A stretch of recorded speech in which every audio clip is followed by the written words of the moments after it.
And that will be reflected on the warning next week. It's fine with So the let's mover. give- Okay, and there was a second? So moved and seconded. So under further discussion, Counselor Hemmer? Thank you, Mr. Mayor. Lower my hand. Yeah, I remember having a conversation with Councilor Booton early in my first year, of this term, and where he told me, you know, I always listen to Steve. I always take Steve's recommendation, and it seems like year after year, budget after budget, he's been a supporter of the budgets, but not this year, and I think that's potentially too bad, because it's easy to be, you know, that kid at the beach that likes to kick down the sandcastle, right?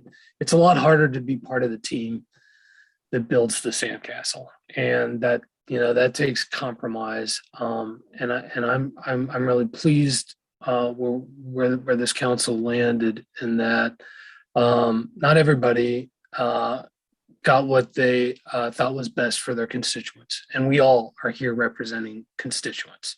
Nobody has a monopoly on constituents. Everybody's here doing the best job that they can do for the voters, and the voters ultimately get to decide whether or not we're doing the job. And this budget, I think, faces some really cold, hard realities that we got to stop kicking the can down the road. We got to stop the short-termism, because people drive around this city and they feel under-maintained streets under their tires. They feel under-maintained sidewalks under their towers. They see crooked fencing at the parks.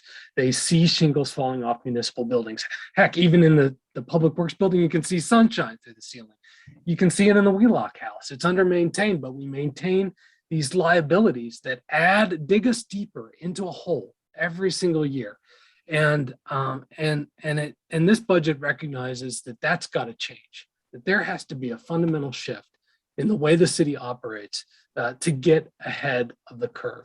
And for all the reasons that the mayor said and other councilors have said, you know, I think this is a time not to be pound foolish, penny wise and pound foolish. It's a time to start making the changes, the capacity changes, to do the long-term planning and to put the long-term financial sustainability of the city first. And so I'll support this budget. Counselor Booton? Yeah, part of me wants to say, how dare you say that I'm kicking sandcastles down, but, you know, whatever. I will say that the money that we're talking about for the positions will not pay for the fences being fixed. They will not pay for the holes in the public safety build, or not public safety, but the DPW building. They will not pay for all those things. They're paying for admin positions. And with all due respect to the conversation about having, you know, a compromise, the entire budget process, when I made the comment about the 4 positions, the answer was no, not even a question about that. And the only compromise that I saw during the entire budget process with this council is the $50,000 that we're taking out of the surplus. So with all due respect, which, you know, whatever, that's not an accurate comment that you made. And regarding the time in which this is being brought forth, our first budget meeting was on December 4th. Second one was on the 18th. We had Christmas and New Year's. I asked the question in between there, and on the 4th, I brought it up, and I had actually reached out to Steve prior to that to let him know where I was standing on it. So, you know, the comments that are being made are not appropriate, and that's fine. I wouldn't expect any better. So with that, I say we call the question.